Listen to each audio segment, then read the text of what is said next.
us see how can we find your Ikigai. If you look at these 4 circles carefully, you will see there are 4 important questions mentioned for you to ponder over. What are you good at?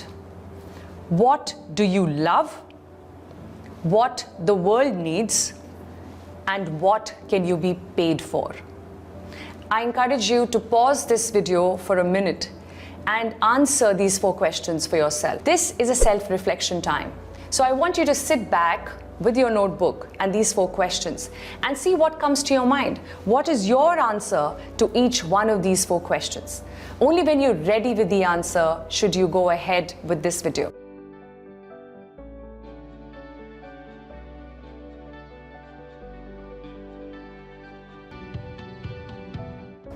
Wonderful. Now that you have your answers penned down, let us take a closer look at the diagram once again. There is an overlap between a few questions if you look closely. What you're good at and what you love is the space of passion. An overrated word, but yet it excites us and we want to find our passion and then pursue our passion. So the passion is nothing but an overlap between what I really love to do and I know I'm good at it and hence I love it even more. So I'm passionate about what I do. The other intersection that's interesting to look at is what I love to do and the world needs it as well, which means there is a mission, there is a purpose behind what I do. I love doing what I do and it's adding value to the world. So it drives me and it adds purpose and meaning to everything that I do, hence becomes a mission. The next intersection is between what the world needs and what I'm getting paid for. Now this is where most of us are.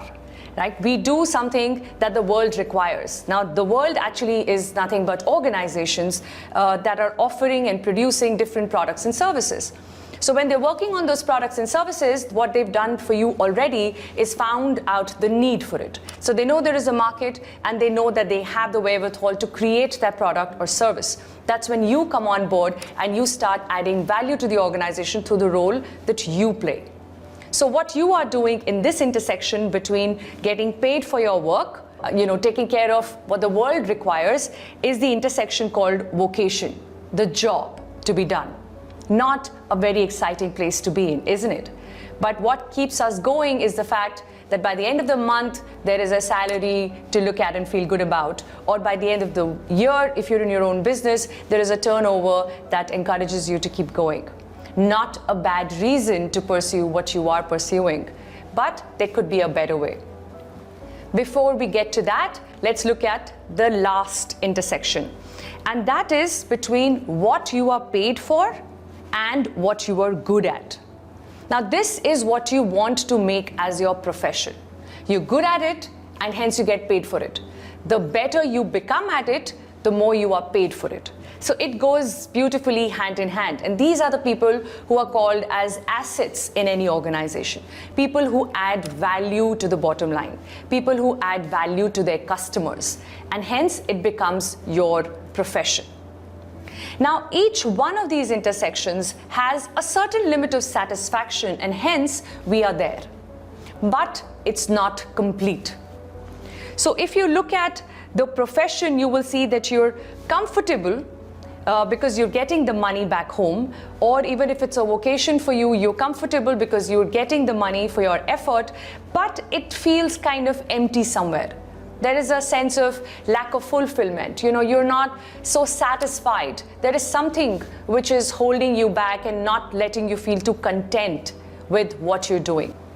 If you look at the other aspect of Ikigai, another intersection between passion and profession, this is the space where there is satisfaction, but you're feeling a bit useless. You're satisfied about the fact that, yeah, I'm good at this, I love this, but I'm not bringing myself to much use.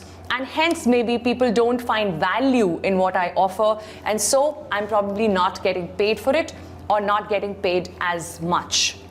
And the last part of this intersection is where you see a mission, you see passion, there is a lot of delight, there is excitement, there is probably fulfillment, but no wealth. And wealth is an important resource that adds comfort to our life. As they say, an empty glass cannot quench anyone else's thirst. So you've got to quench your thirst first and fill your glass up before you are in a position to serve anyone else any better. So how do we identify that sweet spot, that Ikigai, which creates an overlap of all these 4 aspects of life?